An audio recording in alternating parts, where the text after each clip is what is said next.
Hi everyone, this is Dr. Pat. New love. New love. Can I tell you? When you meet someone for the first time and you start dating, all you see is the best of each other. The very best of each other. It's like you have a red rose on a stem and all you see is that beautiful red rose.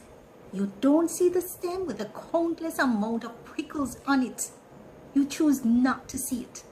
And so after a little while, you decide that this person is the best person in the world.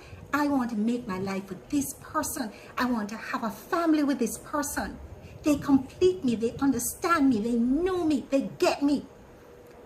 But when you get married now, and you begin to invade each other's space, you begin to live in each other's space, then you begin to see the other side of each other. Not the best of each other now, the opposite of the best of each other. And sometimes when we see that part of each other, it's hard to deal with, especially when you have the stress of life, you have the problems, you have the issues, you have the children, you have the job, you have all kinds of issues tumbling down on you. And here you are with someone who you thought would make life better. Maybe their way of solving the issue is the total opposite of your way of solving it. But you wouldn't have known the thought process because you never had anything to challenge you. But you're here. You're here in that space. You're here in that situation and you can't do anything about it. You get miserable. You get tormented. You feel as if it was the worst mistake you ever made in your life. But that is not so. Ephesians 5:31 says that you are one. You have now become one. And in that thought process, you have to begin to understand the negative aspect of each other. You can't disrespect the other person's opinion. You have to look at it. You have to sit together. You have to sort it out together. You cannot de-stress as separate persons. You want to de-stress? De-stress together. Make a pact that you're going to go somewhere, you're going to talk about other things. You're just going to take some time out and speak life into each other. Forget about the issues for a little while. If you start to distress with other persons, it's the beginning of the end. You will ultimately become two again. The one will become two again. Handle the situation together.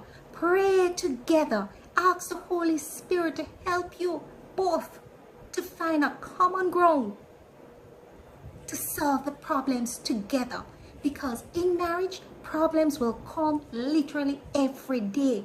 Worse, if you're new to understanding each other, you will have issues. But you must understand how to fix them. If you don't understand how to fix them, you will separate. You will become two again.